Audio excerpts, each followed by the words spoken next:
Somewhere in China, a theater went quiet. On stage, a robot was performing grief, not simulating it, performing it. Its silicone face wrinkled in something that looked unmistakably like sorrow. The audience wasn't watching science fiction, they were watching a rehearsal for the future. Because in that theater, UBTech wasn't just showing off a machine, it was asking a question none of us have answered yet. Right now, there's a quiet race happening across the world. Not to build a faster car or a smarter phone, but to build something far stranger, a companion, a bionic being with skin that stretches like ours, eyes that track like ours, a voice that pauses like ours. Companies aren't calling these products assistants anymore, they're calling them companions. Machines marketed not for what they can do, but for what they can make you feel. And the target market is clear, the world's fastest growing demographic, the elderly, the lonely, the people modern life left behind. By 2050, 1 in 6 people on Earth will be over 65. In countries like Japan, South Korea, and increasingly China and parts of Europe, elder populations are exploding while birth rates collapse. Adult children move to cities, parents stay behind. And into that widening gap, robotics companies see not a crisis, they see a market.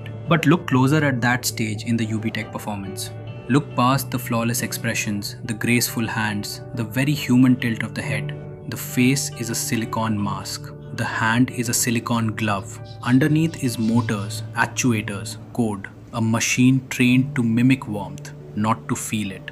And that's the uncomfortable core of this entire industry. These robots aren't solving loneliness. They are performing the appearance of a solution to loneliness, while the actual problem, the human one, stays exactly where it was. Because loneliness was never really about the absence of a presence. It was about the absence of understanding, of memory, of someone who remembers your childhood nickname, your first heartbreak, the story you've told 100 times, but they still laugh at.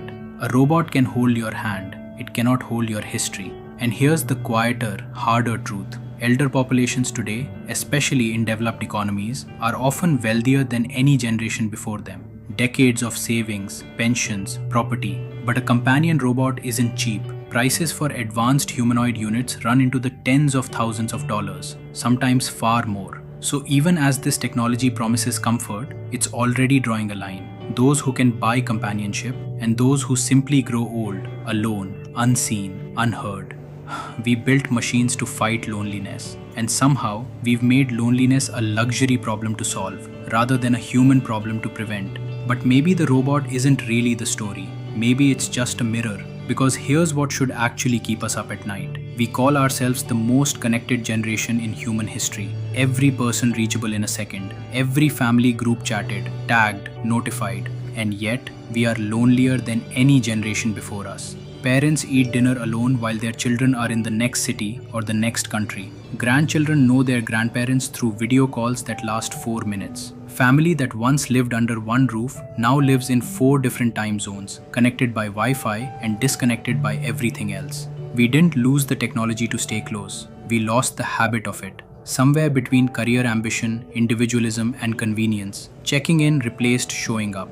So when a robot walks onto a stage and performs grief better than we express our own, that's not progress, that's a warning. Maybe the future really will have bionic companions in every home, patient, tireless, always listening. Maybe that will ease something real for people who have no one left. But no machine, however lifelike, was ever the actual problem we needed to solve. The real question was never, can we build something to sit with our elders? It was always, why did we stop sitting with them ourselves?